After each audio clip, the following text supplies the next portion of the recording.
Guys, before this video starts, I want to tell you about this sick website that sells hella cheap NBA jerseys. The website is ringchasers.com. I copped myself a few jerseys on there a while back, and I honestly don't know how their prices are this cheap. If you guys want to get a sick deal on a jersey, make sure you check them out. Link will be in the description, and use code LQG at checkout for an extra 10% off. What's going on, guys? It's LQG, and today I'm back with another video. So today we have for you guys NBA Legends pick the best big men of the 2010s. So probably in the era with the biggest change for big men, it's interesting to see what they have to say as well as their critiques of each of these players. Make sure to let me know down in the comments below who you thought the best big man of the 2010 era was. Also make sure to smash the like button. Let's see if we can hit 100 likes on this video, and make sure I subscribe to the channel to catch all the new content. We are releasing daily videos for the rest of 2021, so make sure you don't miss out. With that being said, it's gonna NBA Legends pick the best big man of the 2010s. Kenny made an interesting point on last season with open court. You know, we as players, we always watch people before us. When I came in, it was Patrick Ewing and Akeem Olajuwon, guys who played like true centers, who played inside. What we have now, we have centers that are going to the European style, which is a lot of pick and roll. So Dwight Howard, who's a pick and roll player, you know, some people say he's the best. But me, being an old school big man, I'm going to go with Robin Lopez and Andrew Bynum because they play with their back to the basket. Brooke Lopez or Robin? Brooke. Same thing. They twins, they brothers, same things. Oh, okay. I'm calling this was Brooke telling me. Brooke can't believe you said his name over Dwight Howard. Which one? Wait, tell me. You Listen, man. rather have Brooke than Dwight? Listen what I'm I'm saying. listening. I'm not talking about dunking. I'm talking about playing like a big man with the moves. My man, before he had the foot injury, he was putting up nice, solid big man numbers. He don't have a lot of flash, a la Tim Duncan, but he can play. If you put him with a nice team around him, you can get a lot from this big man. Like, if you want to go to flash and dunking and pick and roll, you got to go with Dwight Howard. But me, being a true original, the last Dundada of all big men. Dundada. I'm going with Andrew Bynum and Son of Jarrell. It's Brooke. Brooke Lopez. Well, first of all, you have some good points. You're just wrong. Dwight Howard is the best big man in the game. New style big man or old style big man? I don't think... New style or old style? Just ask the question. Is he new style, pick and roll, Europe, or is he old school? So, Shaq, in your hierarchy right now, do you go with Andrew Bynum, Brooke Lopez, then Dwight, or are you going Brooke?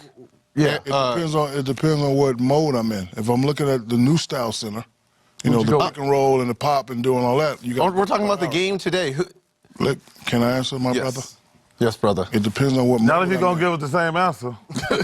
I know you ain't talking. You say the same thing 10 times in the same segment.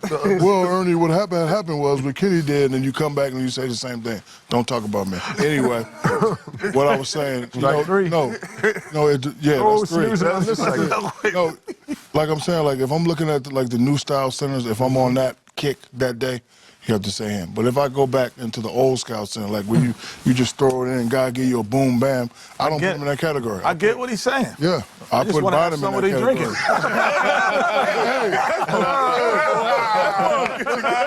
That boy gets you good. I'll tell you that. I want to have some of what he's drinking. Because I get what you're saying. Don't you ever the only thing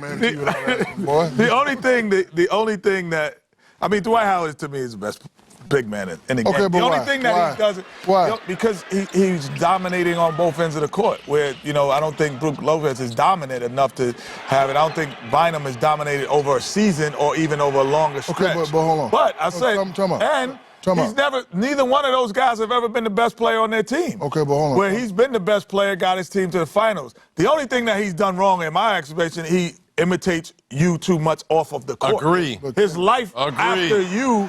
Trying to be like you off the court when his personality might not be your personality. But that's the only thing I think he does. Okay, but when you say dominant to me, your numbers have to be higher than any other center. He's only averaging 20. Bynum's averaging 18, 19 points. That's not... Yeah, but he's not rebounding like... I wasn't a great rebounder. I don't want to hear all that. I wasn't a great rebounder. So let me Shaq, I'm going to ask you a question. I'm going to ask you a question. I'm going to ask you a question. There's a little bit of what you're saying about Dwight Howard. Is a little bit of this coming from because he tries to be like you? No. Because it sounds like you have a little bit of bitterness. Because if he didn't have a tattoo with an S on... You know what, Reg? You know what? I think it's the fact that he doesn't try to be like him. I get y'all off the court. But there's two things going on. Like, I knew Shaq was one of the silliest cats off the court. But when come game time, you know... Oh, he tried to rip your head off. Right. And so, playing against Dwight, I think he's a great guy off the court. And playing against him on the court, he's a great guy on the court. Right. And I think the Shaq is not speaking for. I think he's a little upset that he's a great guy on the court when he's saying, like, to me, the best bodies in the league that I've seen, of course, with Wilt Chamberlain, Shaq, it has to be Dwight Howard up there. So if he's saying, if you look at Dwight Howard with these shoulders, you look at his body, in his opinion, the way he sounds on TNT all the time, it seems like he thinks Dwight Howard should be averaging 26 and 15. Thank you. But what he did, But he's averaging 22 and 15. But that's his problem, though. This is like his beef with it. No, hold on. No. It's not beef. When I came in as a young player, all of y'all held me accountable. We got to hold people accountable. When you throw certain names behind people, you have to hold them accountable. And 2015 is not going to get it done for him. You can't say dominant is 2015. It's not going to get it done. We have to hold people accountable. You know, I don't mind you saying he hasn't reached his potential. Yes, I said that. But when you say Brook Lopez is better, I didn't say it was better. I did not say it better. I said he plays like a true big man should play.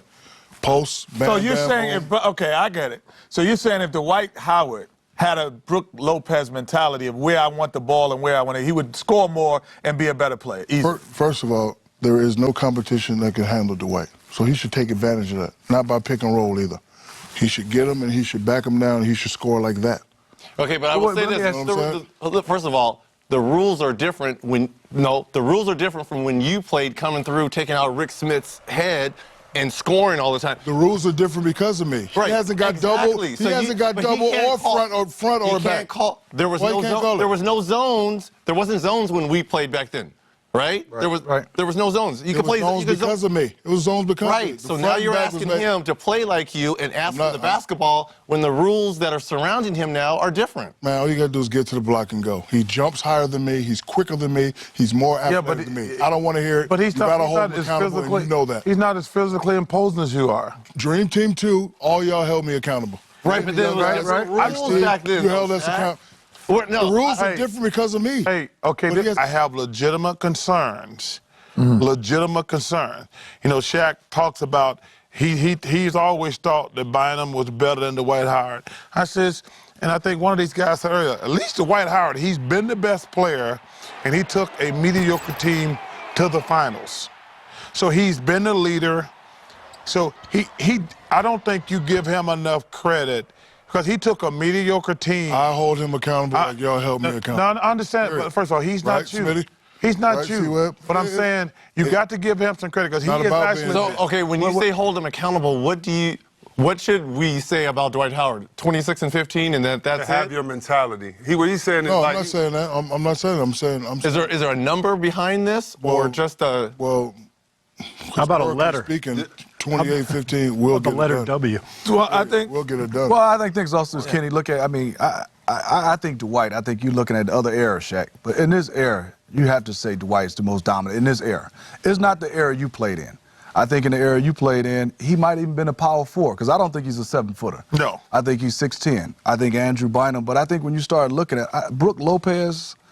Brook Lopez and the guy for me, I like Brook Lopez. I love Brook Lopez. I don't think he rebounds. Hey, but Brook Lopez was shocked when you said his name on TV. I wasn't a great rebounder either. Right, well, it's like, you think I'm the best big man in the game? To Webb, Shaq, and Chuck, and to you guys. I think DeMarcus Cousins has the tools to be a back to the basket, pick and pop, pass, European and old school, because he plays in both eras to me. He can play with his... I would take DeMarcus Cousins any day over Brook Lopez. But I don't think DeMarcus Cousins is a defender like Lopez has to be. Yeah, but I'm going to agree with these guys. The jury's still out on DeMarcus Cousins. He has the potential. No, it's not. I don't think the jury's out on him. What do you mean? I think what holds him back is DeMarcus Cousins. That's my point. That's my point. But I mean, like, he, to me, could be the best power forward in the game. Yes. I want to clarify that because, you know, every time I say somebody, they overreact because he's from Alabama and I'm supposed to get in line and kiss his ass like everybody else there. He has the potential to be the best power forward slash center in the NBA. But I think the jury is still out because of him. I will say this. He has to grow up. You put DeMarcus on the Lakers. You put him with Miami. You put him with Chicago. We all would love that. Yeah. We love his demeanor. We love his... But if you put any of those guys... He's got C-Webb scale. That's why I love this kid. You know, he's got his meanness, his toughness. Ask you a question. Yes. The way all these big men are going to Houston and working with Hakeem Olajuwon, if Dwight Howard called you and said, I want to work with you all summer, my low post moves, the mentality of the game. I'm guessing he's not going to call him now after he sees the show. Well, I'm curious what your response would be. I'd be like, sure, come. And I show him how to play like a true big man, not this new style European pick and pop. Reggie, you know that's all I'm saying. You know what's interesting about your question? It's annoying to me that all these guys wait till like 7, 8 years in the league. I agree. Like Amari Stoudemire finally goes and works with Akeem Olajuwon. I'm like, this has been in the league almost 10 years. Like, that's the one thing that we always talked about. I remember, you know, because Moses was my mentor. Moses helped me. He would tell me when the season ended, what are you going to work on this summer? This is after my rookie year, my second year, my third year. Like, these guys are in, like, years 7 and 8. As much as I love LeBron James, the biggest difference in his game last year was he learned how to post up. He should have learned how to post up 4 years ago. Yeah, and I agree. And the only thing I would say about Kobe Bryant, I respect Kobe Bryant going to Akeem, and I said this over all of those guys, because he did it after he won the championship. He didn't do it trying to get one. Right. He did it after he won, and he thought it was important to still improve. So I'm like, there's a guy with a different mentality. I want to ask you a question. Name your top 5 your 5 top centers. Today? Yeah. In today's period. game? No. Period. In period? In no order. Yeah, No, you got to go order, man. No order. Okay. Hakeem Olajuwon, you, Kareem, Russell, Wilt.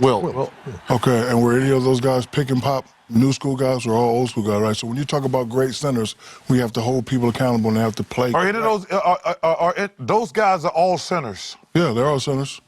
Dwight Howard. He's a center, man. He plays center. Well, Akeem was a center, man. Yeah. He's 6'10". He's a center. The way that Dwight Howard runs the floor, fast as he runs, I think that's one of his biggest advantages. Yes. Remember when me and you had to get in the middle and meet the guy there at the middle of the block, and you would turn around and do it? One thing I think Shaq's saying about the mentality, let's just say he is a pop and pick player. If he runs down the middle of the floor every time and flashes in the middle for a jump hook, what happens? But remember, if you remember something earlier I said, you know, a lot of people think Pau Gasol going to benefit from Steve Nash. I think Dwight Howard being the most athletic big guy to me in the game, I think he's going to get 10 points a game on layups and lobs from Steve Nash, because he's going to be out running everybody. Okay. So, no, but hold on. 10 points right there. They're going to call his play 8 to 10 times. He shoots 60%. That's 16 points. Couple offensive rebounds, right? Like 4 or 5 offensive rebounds. There you go. What's that? 24 points, and make 4 free throws. There's your 28. If he does that, he'll win. He'll be the best in that. What does he need to average this year? What does he need to average? 28-15. 28? 28. On the lake? He's not going to get 28. With Kobe and Nash and Gasol? He's not going to get 28. I averaged 28 with Kobe. What you talking about? You were the man. Yeah, but you were the man and the number one option. No, I wasn't. No, I wasn't. So he's not the number one option then? Who was the number one option? Dwight? No. First of all, the triangle. There are many options in the triangle. I just took advantage of what I was doing. Steve, back me up. I'm not backing you up. We don't have no plays. We don't have no plays. This discussion could go on. We don't have no plays. You cost me a championship. We didn't have no plays. Teamed you. And I kicked it out. I kicked it out. Yeah, I kicked it out. No. And then you reposted it. You averaged 35 and 15 in the finals against us. What do you mean you kicked it out? Okay, but how many dunks did I get? I didn't get a lot of dunks. Yes, you did. Did not. Rick Smith averaged 4 points in the finals versus you. That's because you dominated him and Sam. What are you talking about? I was there. You were there? I was there. Oh, it was Indiana. What the Davis boys do? We couldn't stop him. That's what I'm saying. So that's it for this video, guys. I want to thank you guys so much for watching. If you did enjoy, make sure you leave a like and also subscribe to the channel. Like I said at the beginning, we're releasing daily videos for all of 2021, so you don't want to miss out. And yeah, I'll catch you guys on the next video. Thank you guys for watching and have a great day.